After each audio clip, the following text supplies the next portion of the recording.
los que están conectados por internet y los que vayan a ver la grabación. Me es muy grato volver a estar con ustedes en este ámbito que nos ha permitido, creo yo, mantener vivas diversas ideas que son de valor y nos ha permitido sostener ya durante un tiempo largo vínculos de amistad y de trabajo. Permítanme decir inicialmente que estoy muy agradecido con las diferentes personas. Sé que algunos no lo hicieron un poco por delicadeza conmigo, con las diferentes personas que me escribieron durante este interregno que tuvimos después de terminar el año pasado, para que no dejara que esta actividad continuara. Para mí fue muy importante ese estímulo y le estoy muy agradecido a todas las personas que manifestaron de una u otra manera su interés en que esta actividad se sostuviera. Espero que lo que hagamos este año esté a la altura de las expectativas de diferentes personas, entre otros, desde luego, de todos ustedes, a partir de hoy. Tuvimos algunas dificultades para coordinar horarios con la ANEEL. La virtualidad ha multiplicado las posibilidades de conexión y de uso de los espacios.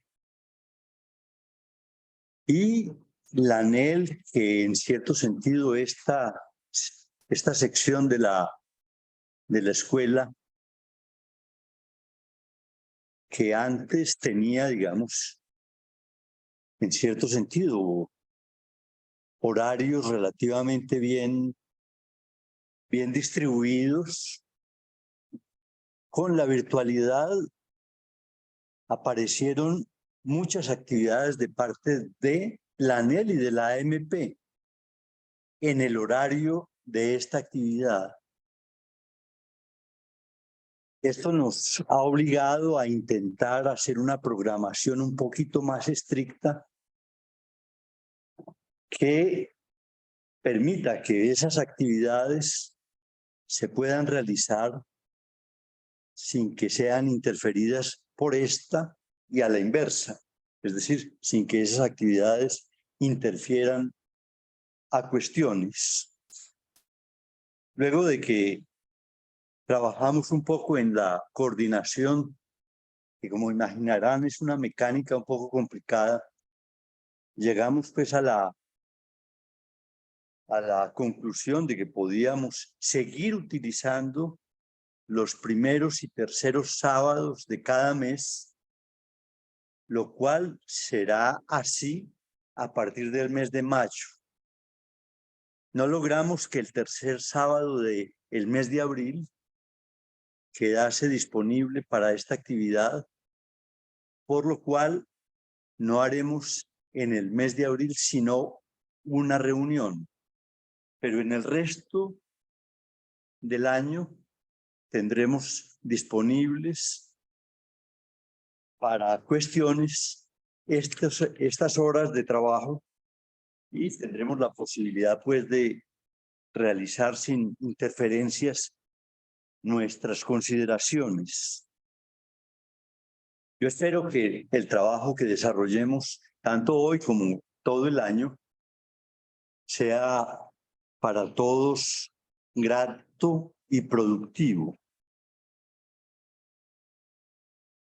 Quiero indicarles los temas que he pensado proponerles hoy, así como algo de la perspectiva global del trabajo de todo el año. Hoy voy a referirme a tres temas diferentes, pero que estimo conciernen todos de una u otra manera al psicoanálisis, y el psicoanálisis permite a su vez pensarlos, como espero demostrarlo, de maneras un poco inéditas, si se quiere.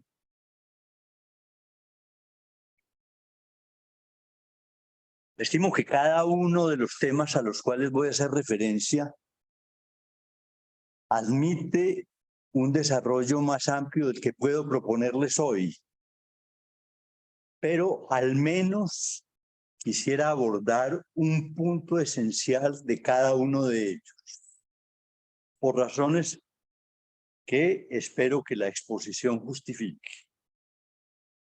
Los tres temas son los siguientes. En primer lugar, diré algo concreto y definido acerca de un asunto muy importante, como todos lo saben, y es el de la guerra de Ucrania. La mayoría de ustedes seguramente sabe bien la importancia que le concedo a este conflicto. Y por lo tanto quiero indicarles algo muy particular que estimo se haya relativamente velado hoy en las consideraciones que se hacen en diferentes medios hoy sobre la guerra de Ucrania. Vamos a ver si consigo sustentar ese punto. En segundo lugar, quiero referirme en general al problema de la paz, tratando de articular el asunto de la paz entre lo que sucede en Ucrania y lo que sucede en Colombia,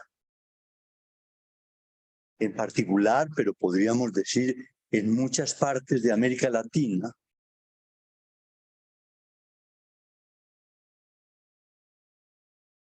Quizás estén informados, y tal vez por lo que dije ahora, ya algunos de ustedes lo habrán visto a propósito de lo que decía Luz Helena. Yes.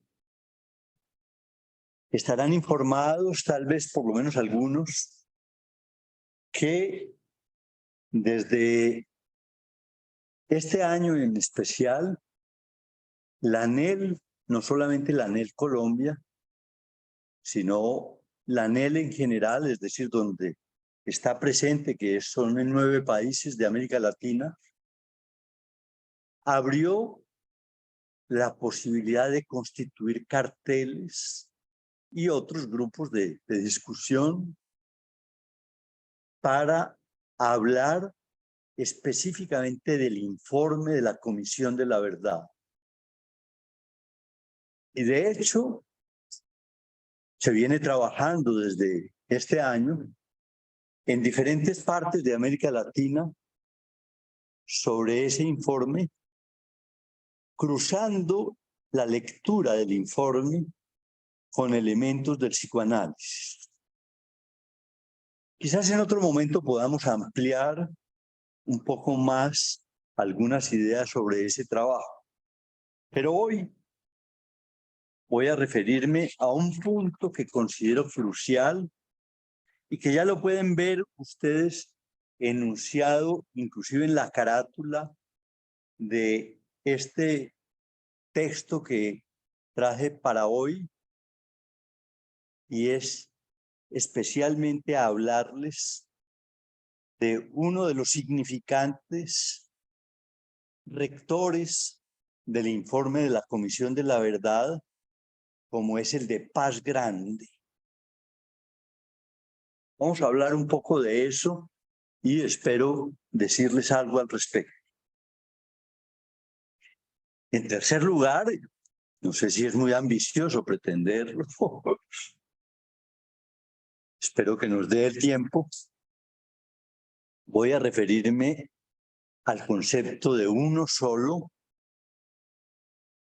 Básicamente hoy, con el propósito de intentar reinstalarlos en la serie de ideas que hemos construido aquí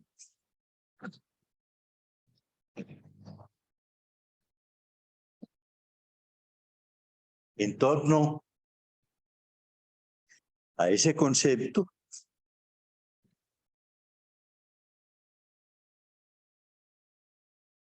de ese uno solo, con lo cual estoy diciendo que parte del trabajo que vamos a realizar este año, les propongo, sea el estudio particularmente del seminario 19 de la CAN, que está aquí. Seminario que, como tal vez todos sabrán,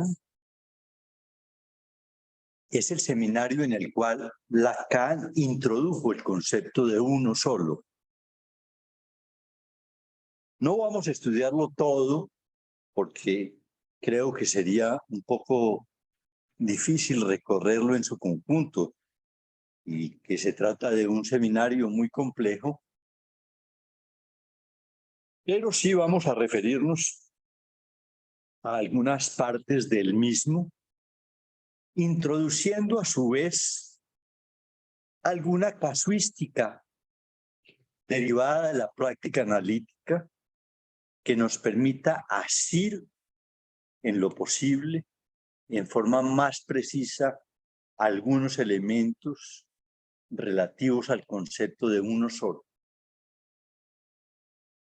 Como ven, pues tenemos un menú un poco complicado y quizás demasiado ambicioso.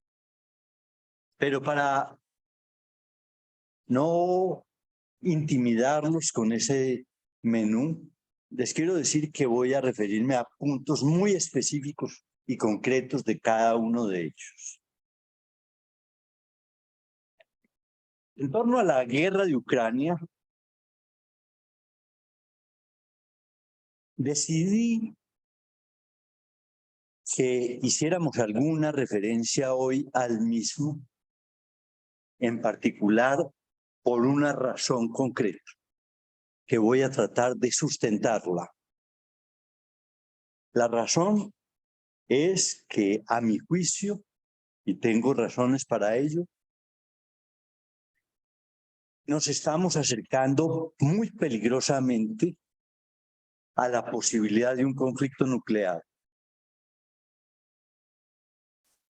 Y no es necesario decir o destacar la importancia que eso tiene para la humanidad entera. Una guerra nuclear, naturalmente, podría terminar con la humanidad. Y si no termina con la humanidad, por lo menos producir una devastación de unas proporciones tan grandes en el planeta que probablemente habría millones y millones de muertos y habría una destrucción muy grave con dificultades inclusive de habitar amplios sectores del planeta.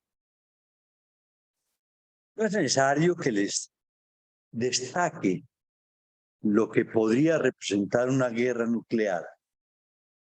Solamente quiero decir que, a mi juicio, después de los estallidos de las bombas nucleares en Nagasaki y en Hiroshima, al final de la mal llamada Segunda Guerra Mundial,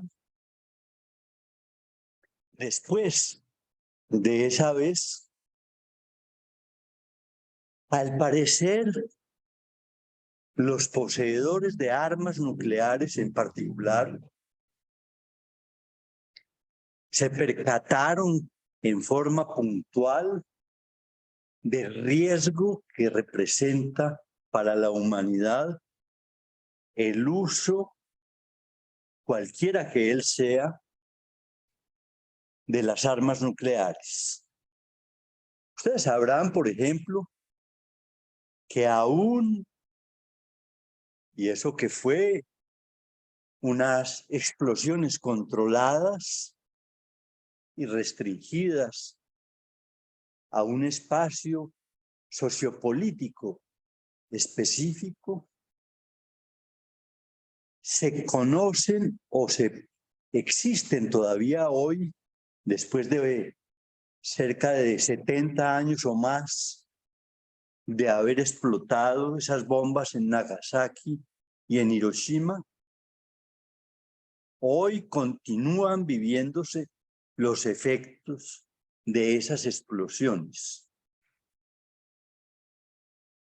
Si vuelve a estallar un conflicto nuclear, podríamos decir que lo de Nagasaki e Hiroshima sería algo relativamente menor con relación a lo que se produciría. Y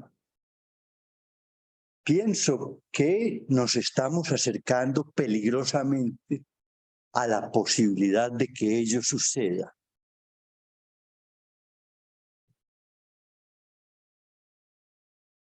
No se trata de ser alarmista,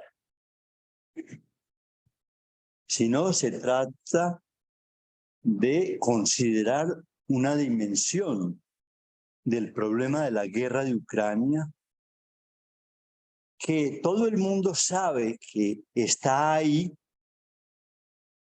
pero que en cierto sentido no se habla de ello. Y no se habla de ello seguramente por razones muy complejas.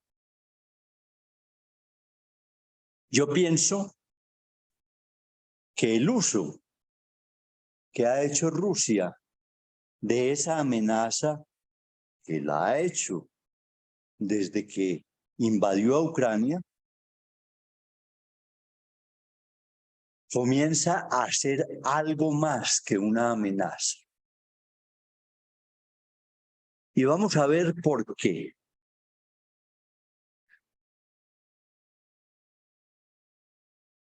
Si hay algo que hace horrenda la guerra, cualquier guerra, para un demócrata, y yo espero que todos de una u otra manera aquí lo seamos, es no solo que cualquier guerra autoriza la infamia, la destrucción del otro y todo tipo de crímenes, sino que para que eso se produzca es una condición sine qua non que se instale en diferentes contextos la autocracia.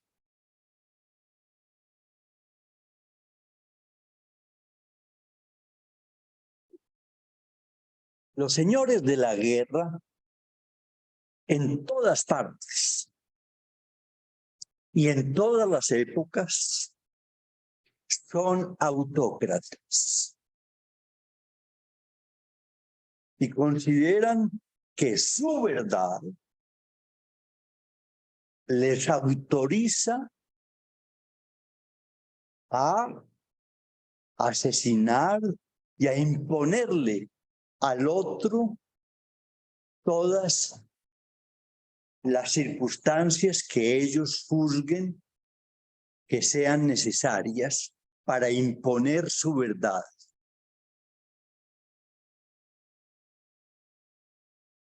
He destacado desde un comienzo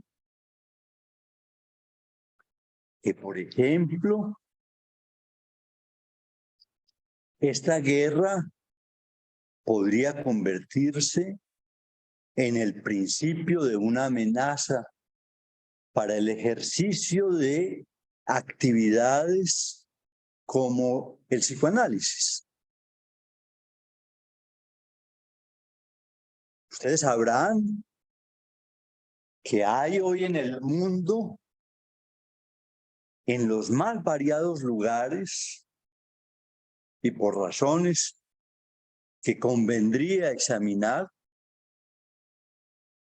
hay en el mundo hoy un florecimiento y un empuje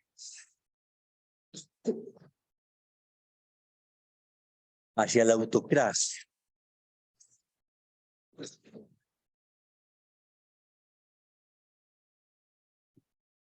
Hay resistencias contra ello, ciertamente.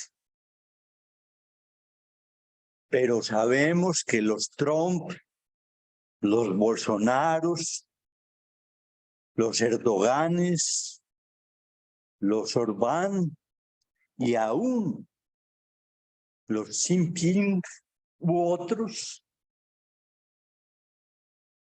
están a la espera de poder imponer en sus lugares o en el mundo lo que ellos piensan.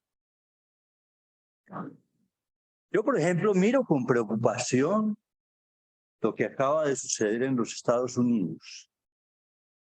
Es decir, la impugnación de Trump, que parecía que constituía ya un candidato derrotado, ha sido revitalizado por una decisión de una corte al convertirlo para su bien en una víctima presunta de la justicia norteamericana. Y ello está siendo utilizado por Trump en forma muy eficiente para impulsar su candidatura, que esperemos que no prospere. Pero así sucede en muy diversas partes del mundo. Él en El Salvador es quizás una de las cosas más cercanas a nosotros y más horrendas, que incluso en lugares como Colombia ya algunos exhiben como un modelo a seguir. Es decir, que la autocracia, es decir, que lo que decida el señor amo es lo único que vale. Y el hecho de que el crimen se haya instalado en El Salvador de la manera tan horrenda por parte de otros autócratas también,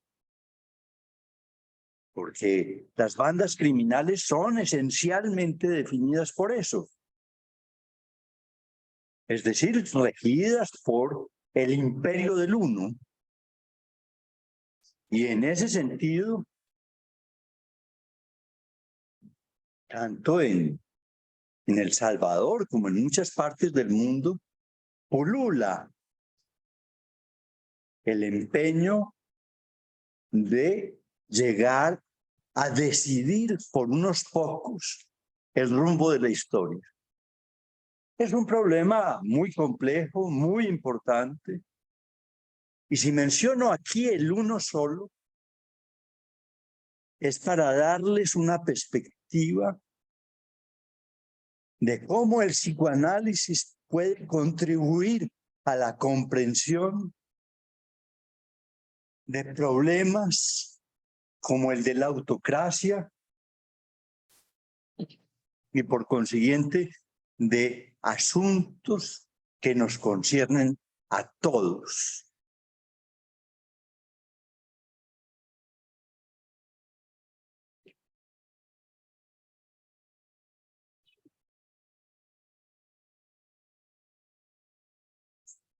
Los autócratas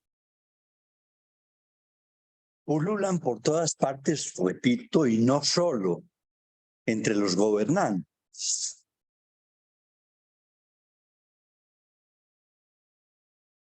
Es muy difícil hallar una sola comunidad, por ejemplo, en la cual no aparezca el deseo de que el uno solo rija esa comunidad. Es decir, que se instale el espíritu de secta y que de alguna manera esa comunidad presuntamente no se disperse. Es un problema, como ven, complejo, que dice muchas cosas acerca de la condición humana.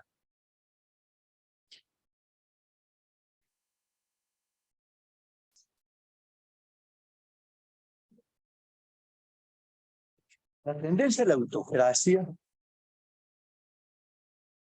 no solo impera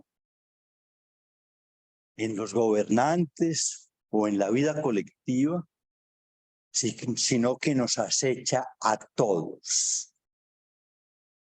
Todos tenemos de una u otra manera una tendencia a reafirmar el uno solo y a definir desde allí nuestras relaciones con el mundo. Con esto estoy tratando de situar que, por ejemplo, en lo que concierne a la posibilidad de un conflicto nuclear a partir de la guerra de Ucrania, quisiera transmitirles a ustedes la idea y la necesidad de no instalarse en una perspectiva maniquea, que es otra forma de la autocracia. Es decir, declarar a unos buenos y a otros malos, y a partir de allí juzgar un conflicto. Hay que decir con relación a Ucrania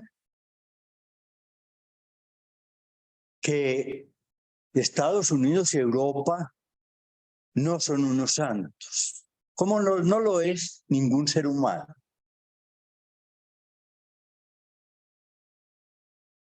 La historia acusa a los Estados Unidos y a Europa de no pocos crímenes e infamias en su presencia por todas partes. Pero que esto sea posible, destacarlo y reconocerlo, por ejemplo, acerca de la guerra de Ucrania, no constituye, por lo menos para mí, y espero que no lo constituya para ustedes, como sucede en algunos sectores hoy, en la autorización de la infamia. Es decir, que porque aquel, llámese Estados Unidos, o llámese el imperialismo, o lo que sea, que ha sido infame con amplios lugares y humanos en su recorrido, que por ello está autorizado y hay que defender el uso de la infamia en algún lugar. Ese es el argumento de Putin en esta guerra. Y es el argumento de algunos defensores de las tesis de Putin. Es decir, de que como los Estados Unidos, por ejemplo, han cometido crímenes de diferentes estilos, por eso Rusia estaría autorizada a destruir un país, a matar millones de personas, a someter una población a sus designios.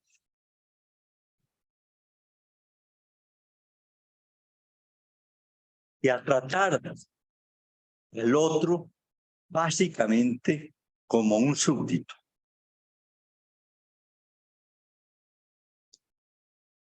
No creo que ese argumento, es decir, el de que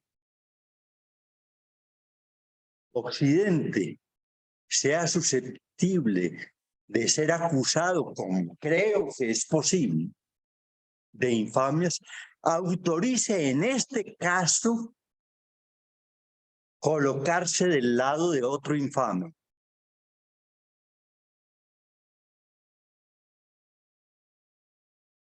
Ustedes sabrán que esta guerra ha significado para los ucranianos no solo la pérdida de territorios valiosos, la destrucción de su economía o la muerte de más de 100.000 personas ucranianas u otros hechos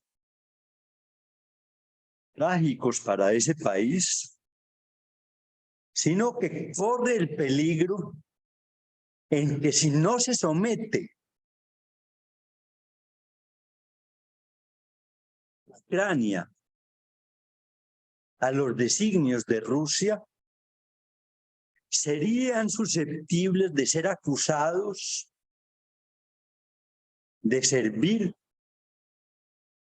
de razón para el uso de armas nucleares.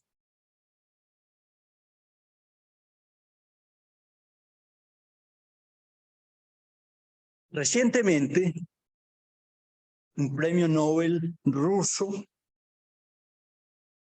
que vive en Moscú o en San Petersburgo, no recuerdo en cuál de las dos ciudades, con gran coraje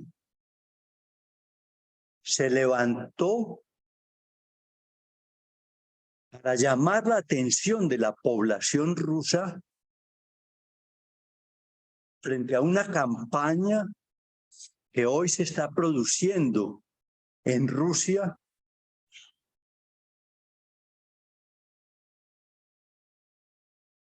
orquestada desde el Kremlin, es decir, desde la sede del gobierno ruso, para que la población rusa se convenza de que la guerra nuclear no es una mala cosa para los rusos, sino que un conflicto nuclear podría traer beneficios importantes a Rusia.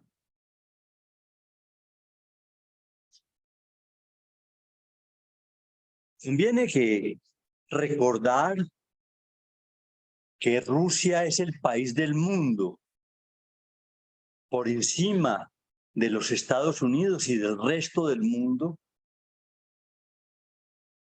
que tiene el arsenal nuclear más importante que existe en la Tierra. Tiene más armas y ojivas nucleares Rusia que los Estados Unidos, por ejemplo. Y ni se diga que cualquier otro país del mundo que ni de lejos se acerca a la capacidad nuclear que tiene Rusia. Para darles una cifra, les podría decir que, por ejemplo, Rusia tiene más de 5.000 ojivas nucleares y que el tercer país que más tiene, que al parecer no es claro eso, podría ser China, tiene solamente 300. Es decir, que el poderío nuclear de Rusia es enorme y solo Estados Unidos está cerca, que tiene también cerca de 5.000 ojivas nucleares. No me es posible examinar todos los hechos relativos a este serio asunto, pero estimo que si un hombre responsable y serio como este premio Nobel ruso, que es un hombre cercano a la población y conocido en Rusia, llama la atención sobre la infamia que hay detrás de esa campaña, es porque efectivamente en Rusia se está orquestando la idea de que Occidente está dejando a Rusia sin salida y que es necesario pronto actuar y actuar con las armas nucleares antes de que sea tarde para los rusos, puesto que aún le podrían imponer a Ucrania su sumisión si en efecto tienen éxito. Habría muchas cosas que decir al respecto. Pero ¿de qué depende que Putin se decida a dar ese paso? Que ciertamente es un paso riesgoso para Rusia. Creo que hay muchos factores en juego que hasta hoy han detenido una decisión tal. Pero creo que ante todo se trata de evitar que Putin o los rusos encuentren que no tienen otra salida que la de la guerra nuclear. Y hay que decir que Rusia no está ganando la guerra. Al contrario, esta guerra que se ha prolongado mucho más allá de lo que Putin y sus consejeros supusieron, está trayendo para los rusos, a pesar del empeño en negarlo por parte de los rusos, efectos graves en diversos planos para Rusia.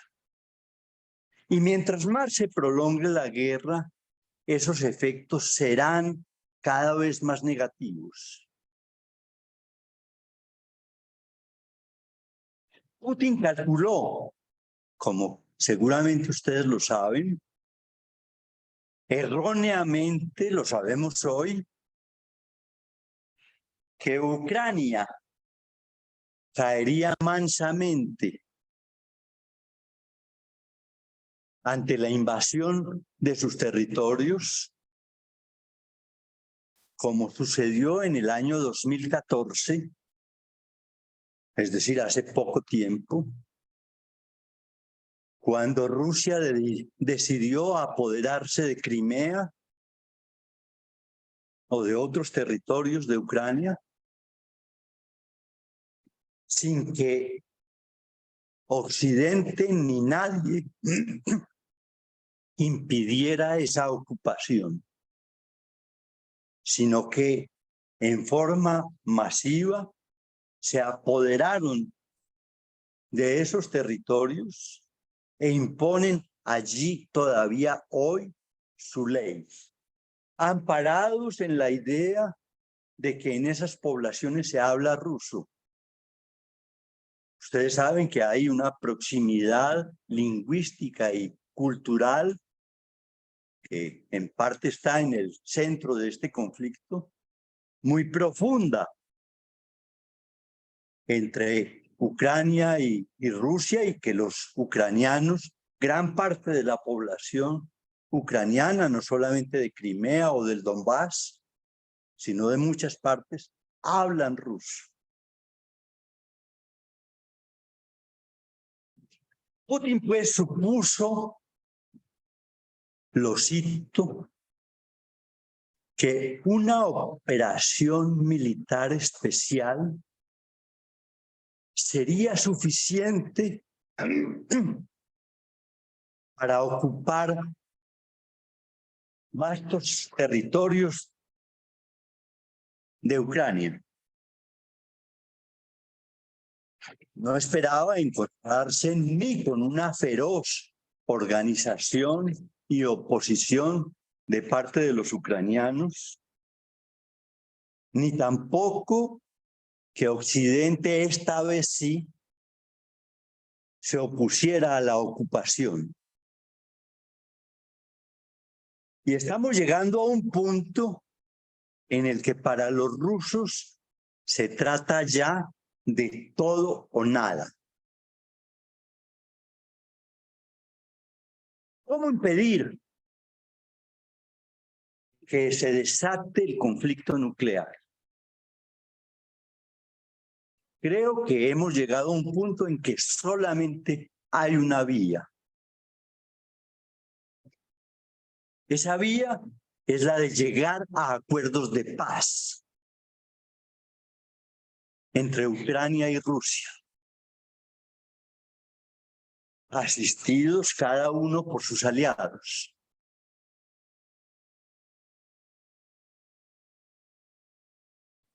Es decir, que si hubiese algo que promover en este momento, sea que exista la posibilidad de que aparezcan negociaciones de paz en ese conflicto que detengan la proximidad de lo nuclear.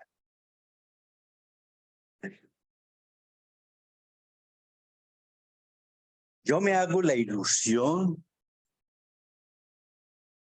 no estoy muy seguro de que esté en lo cierto, de que la reciente visita de Xi Jinping a Moscú, que ustedes sabrán que estuvo durante 3 días hablando con Putin, y sabemos que desde otros puntos de vista, especialmente económicos, Rusia depende hoy en muy buena parte de China. Es decir, que esa visita haya tenido como dimensión importante la posibilidad de comenzar a construir condiciones para esos acuerdos de paz. Un acuerdo de paz cualquiera, pero en este caso en Ucrania, será una tarea titánica y muy complicada de realizar. Cada uno de los implicados, hay que decirlo, como en todo conflicto, tendrá algo que perder. Y si no se acepta eso como condición de la paz, lo que se perderá es eventualmente la posibilidad de la existencia.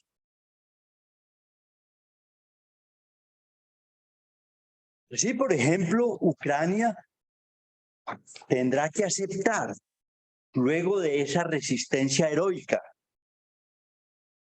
que ha hecho, perder, por ejemplo, territorios como el de Crimea o el Donbass, sin lo cual creo que Rusia no se convencerá de la importancia de un tratado de paz en esta guerra. Digamos como principio, y como principio sobre el cual quiero llamar su atención, y con esto voy a cerrar mi referencia a Ucrania, está que la paz, por definición, es un estado imperfecto de cualquier lugar. Es un estado regido por la aceptación de la pérdida y regido por la posibilidad de que el uno solo no defina todo.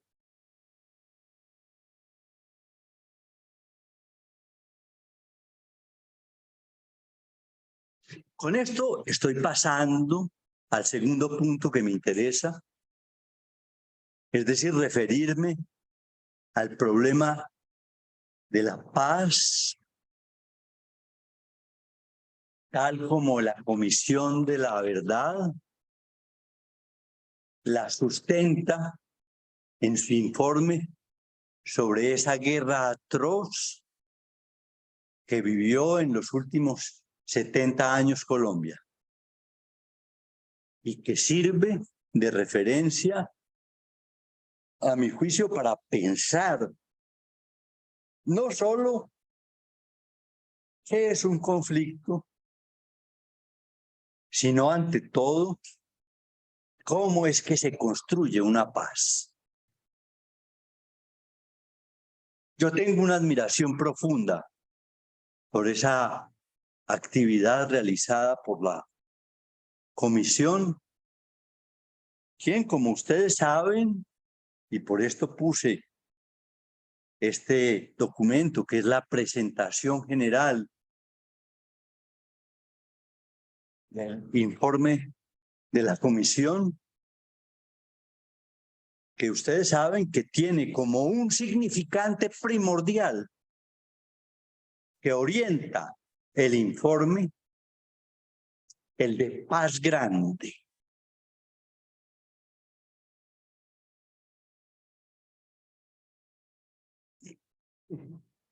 Sabrán ustedes que a finales del 2022, es decir, hace no muchos meses, la comisión presentó ante los colombianos, pero podríamos decir que ante toda la comunidad internacional, el informe de la comisión, al cual podríamos referirnos muy extensamente. Pero quiero destacar los siguientes puntos que me parecen fundamentales en torno a ese informe. En primer lugar, que la comisión no se llama, aun cuando así se le nombre, incluso por ellos mismos, Comisión de la Verdad. Es decir, que se llama, más propiamente hablando y más rigurosamente hablando, Comisión para el Esclarecimiento de la Verdad,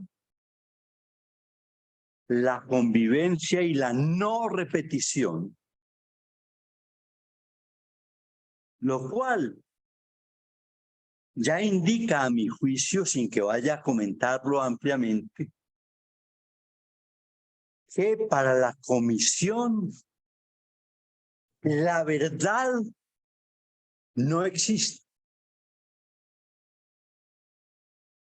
sino que es necesario trabajar en su esclarecimiento, sin que se pretenda llegar a un absoluto, a la idea de que esta es la verdad. Creo que eso orienta ese informe hasta donde yo lo conozco y he leído una parte del mismo. Entre ellos este folleto de presentación que les recomiendo vivamente que lo lean.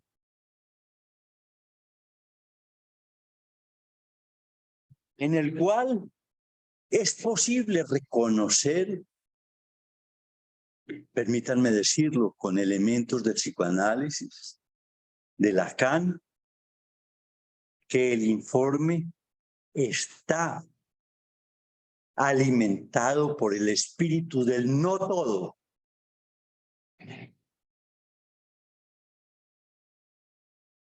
Es decir, de que acceder a lo absoluto, acceder al todo, es imposible. Como creo que Lacan lo demostró.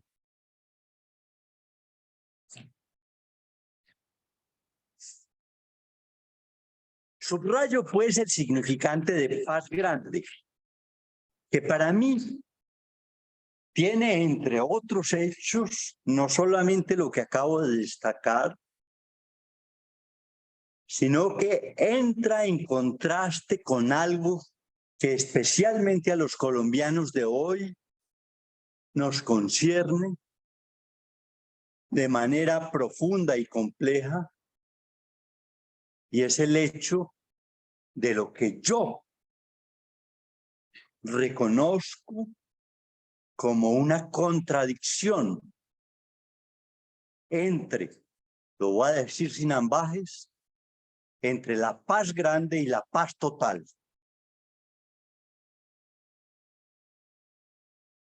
Que como ustedes saben,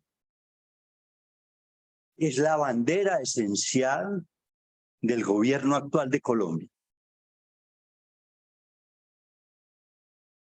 Y que revela, a mi juicio, en ese sentido, la idea, por lo menos, de un idealismo subyacente y profundo, muy complejo, que alimenta las ideas de la paz total. La paz total es imposible. Bastaría pensar en ese sentido lo que ha podido establecerse a partir de los hallazgos principales del psicoanálisis relativo a la condición humana. Y es que allí no solamente hay un error, sino que esa posición, la posición idealista y de negación del no todo, conduce, como Lacan lo demuestra en este seminario, a lo peor.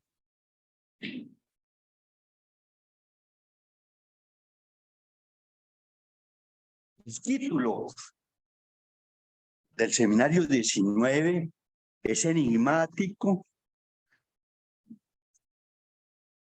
pero creo que elocuente. Y hay que decir que ha sido relativamente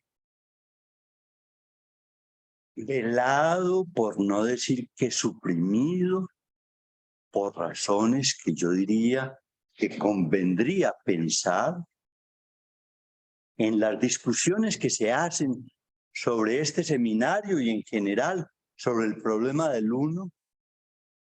Ha sido velado el espíritu que alimenta la construcción de Lacan, y es que a partir del uno solo es posible llegar a lo peor.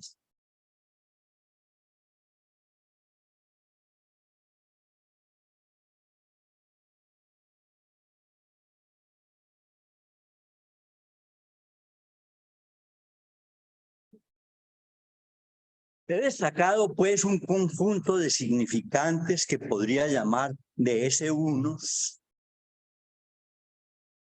que están en la base de esta exposición, pero que están en la base de la actualidad sociopolítica y humana, como son los significantes de paz grande, paz total, no todo, guerra nuclear u otras.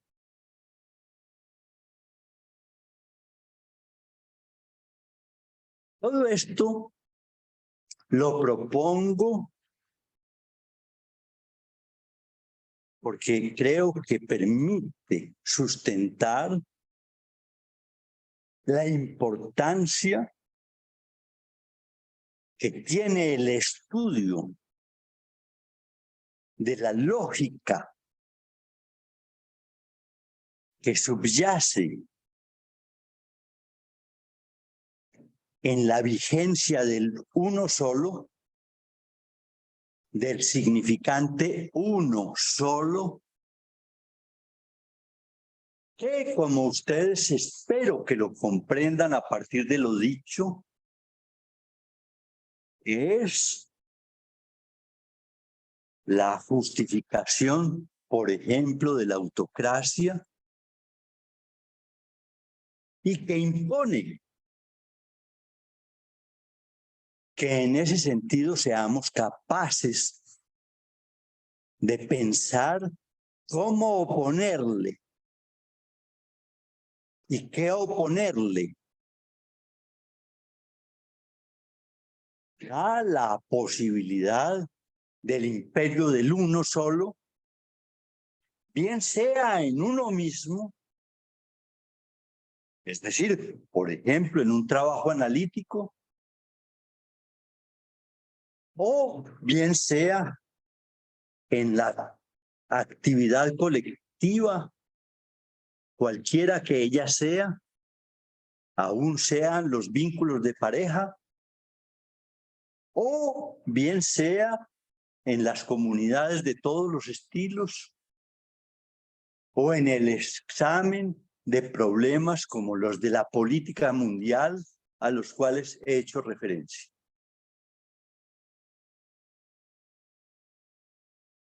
A mi juicio, Miller halló un significante extraordinario, a mi juicio,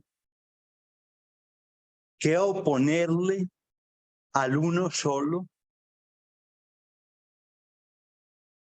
significante que ha sido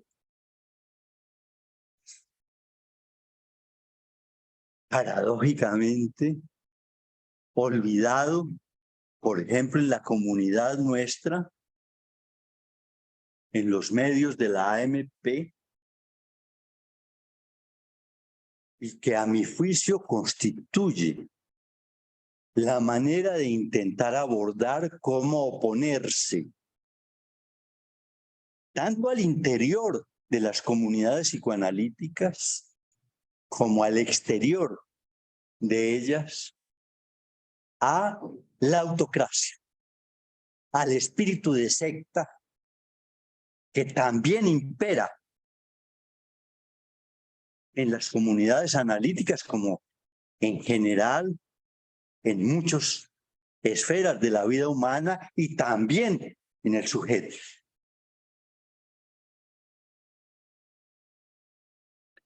Ese concepto es el de diversificación del uno.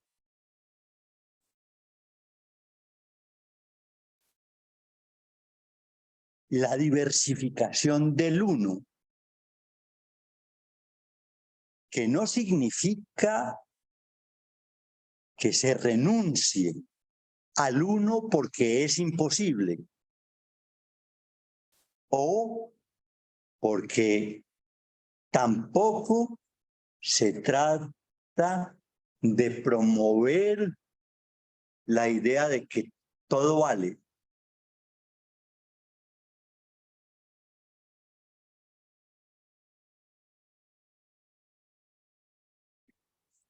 Se trata ante todo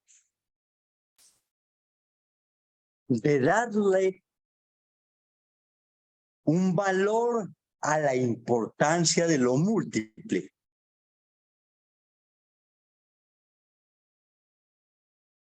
Y que sin lo múltiple, la posibilidad de que se instalen tanto en los sujetos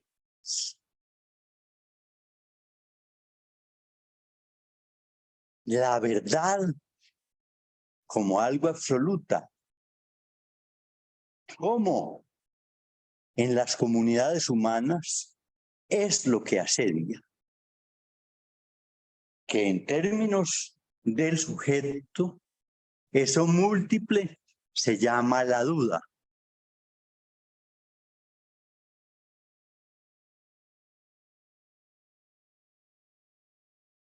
Les indiqué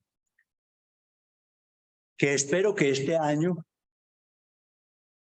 podamos trabajar en torno al uno solo,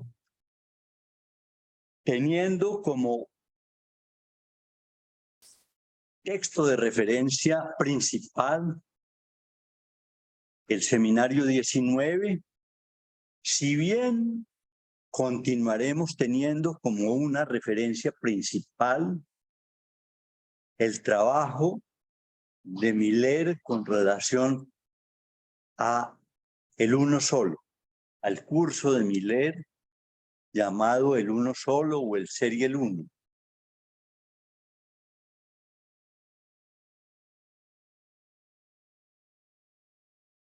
Quisiera creer que ustedes están interesados en desarrollar estas ideas. Por lo tanto, lo que les estoy proponiendo es que intenten en este mes, es decir, antes del sábado 6 de mayo, que será la próxima ocasión en la cual nos encontremos, que lean algunos capítulos del seminario 19, en particular aquellos que están reunidos bajo el título, podría ponerlo en el tablero para que lo recuerden. Hay un conjunto de capítulos que están reunidos bajo el título El uno que no accede al dos.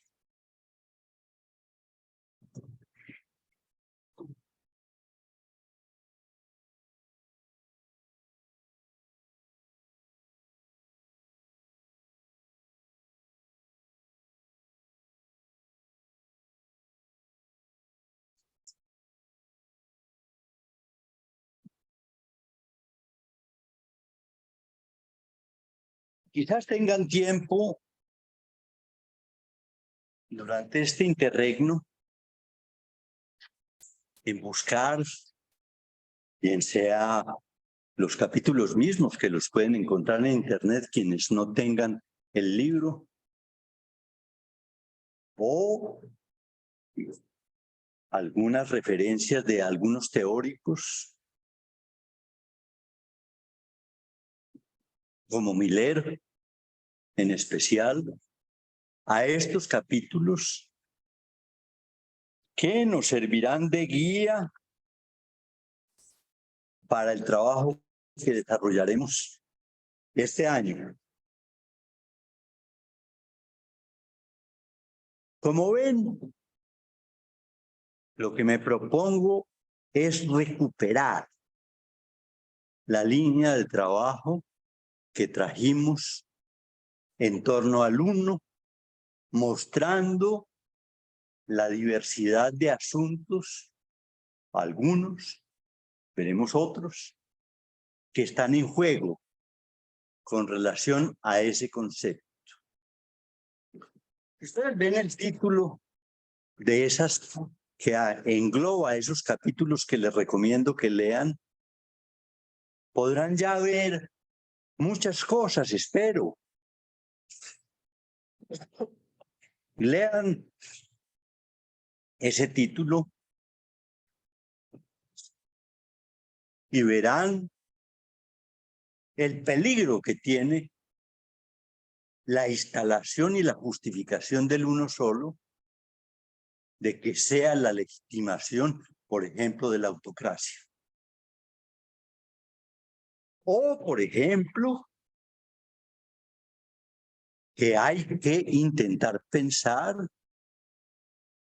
en cómo hacer que el uno abra paso al dos o a otros, a lo múltiple. Permítanme, antes de terminar, decirles algo sobre la base de trabajo que hemos tenido hasta hoy en este trabajo sobre el uno solo, y que ustedes, espero yo, tengan claro y definido. Pero permítanme recordárselos.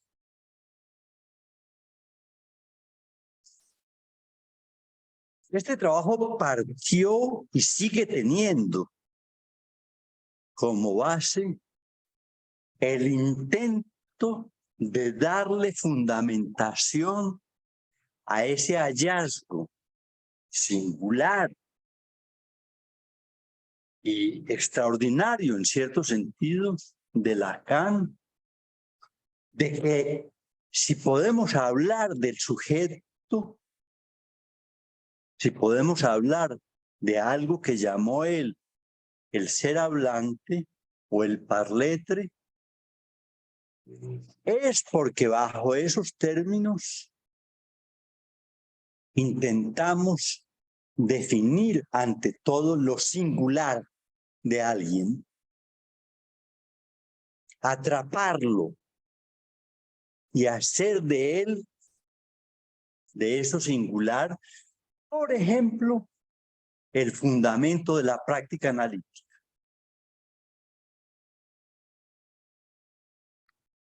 En la medida en que lo singular es aquello real que podemos considerar que está en juego en la especificidad del sujeto.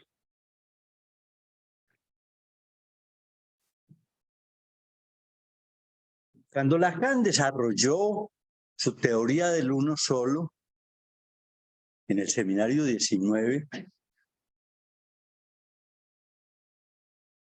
intentó avanzar en forma decidida hacia la construcción más específica de cómo atrapar el uno.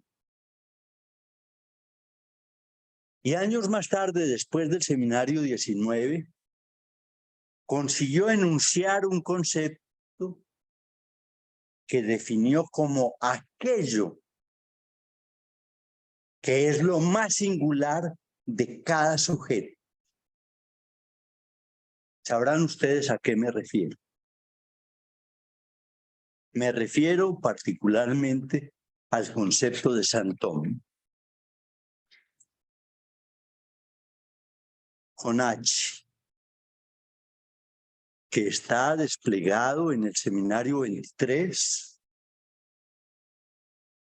y que, como sabrán, Lacan estudió muy juiciosamente a partir de un caso concreto,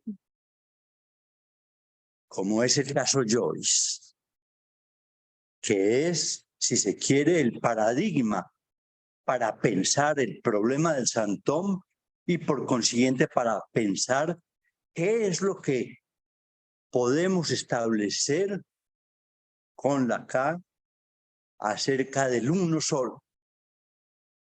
El Saint-Thomas es pues lo singular de cada sujeto.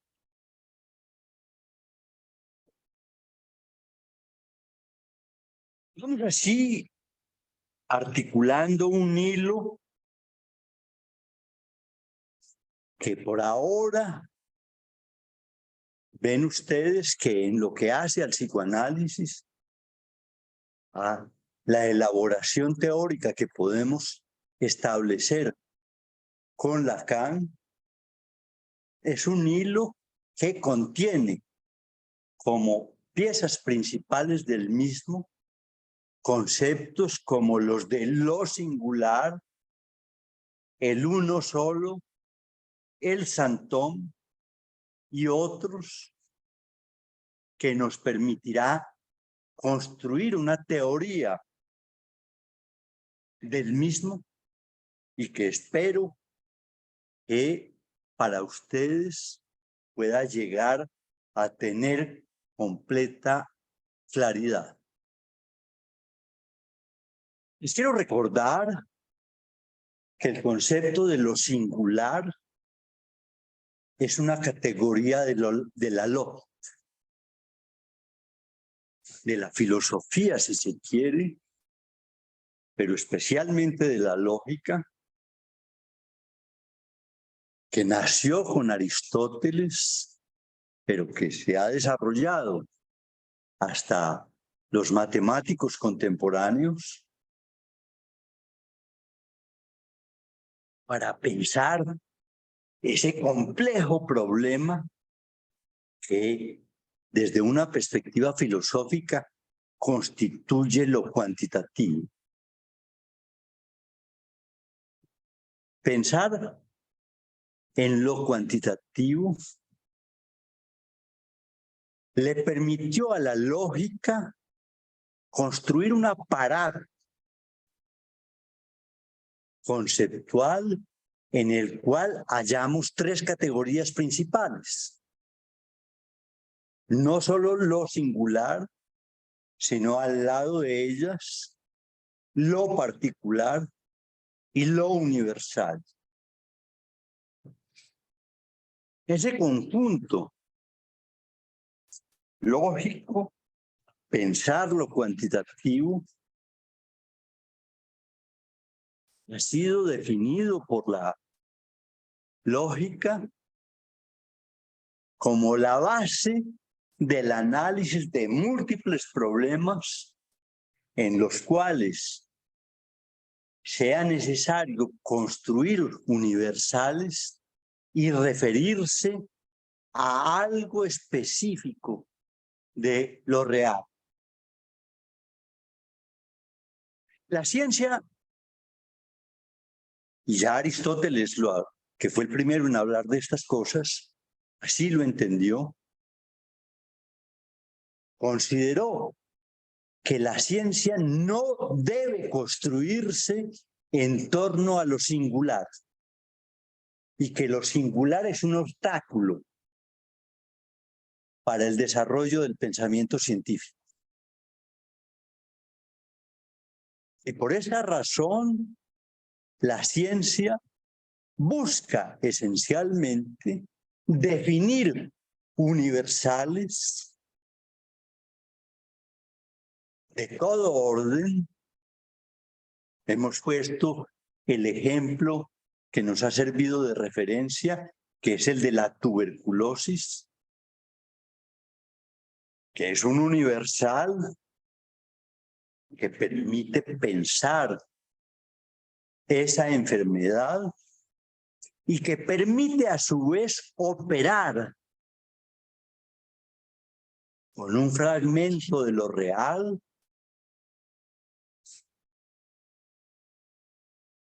que la ciencia desde Aristóteles llama lo particular.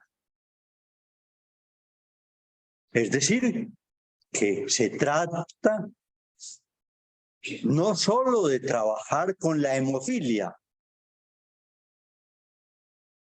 sino de abordar los hemofílicos.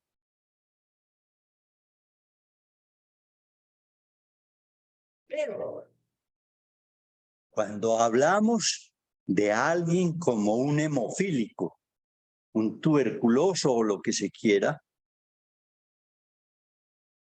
estamos excluyendo la singularidad del mismo.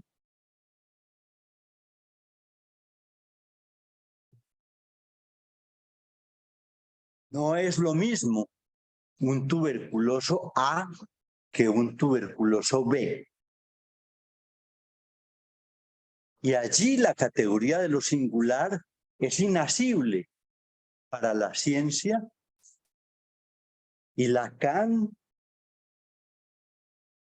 propuso en ese orden de ideas la idea de que el psicoanálisis fuera la disciplina que se ocupe de lo singular tanto en el plano teórico como en el plano práctico, lo cual implica, entre muchas otras cosas, que Lacan llegue a afirmar por qué el psicoanálisis no es una ciencia, tampoco tiene la ambición de serlo, en la medida en que sus problemas no son los universales ni lo particular, aun cuando es desde ellos también que es posible llegar al uno solo, a lo singular.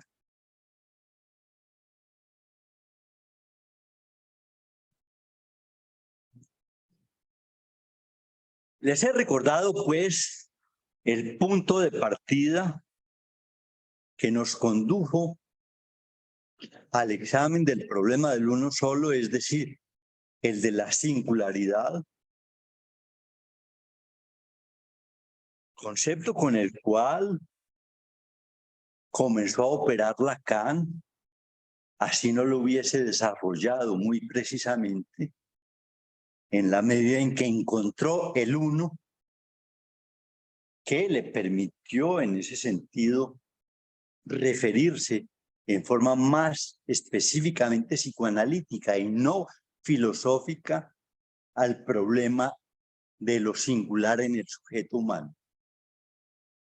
Ese estudio lo despliega pues en este seminario que, como lo he dicho, se llama O Peor.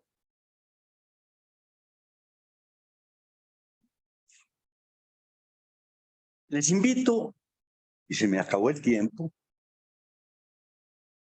y me dispensarán que tenga que llegar aquí al final por hoy, pero espero que las ideas para ustedes que les he expuesto tengan lógica y sensatez.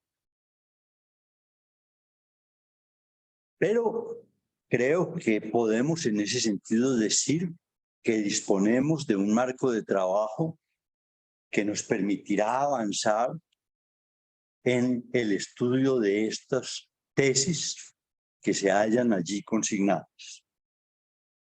La diversificación del uno, pues, será uno de los conceptos que utilizaremos como bandera contra el espíritu de secta que impera por todas partes y con el cual se combate de alguna manera el valor de la diferencia. Les agradezco mucho su atención y espero encontrarlos el 6 de mayo aquí mismo. Muchas gracias. Muchísimas gracias, doctor. Muchas gracias. Gracias a Gracias, todos. Juan. Majestuosa Gracias. clase y enseñante. Gracias, Juan. Gracias, Juan Fernando. Muchas Me alegra que gracias, se Juan. hayan interesado. Muchas gracias. Buen día. Supremamente interesante. Me Juan alegra que Fernando, muchas gracias. María muchas Victoria. gracias a usted.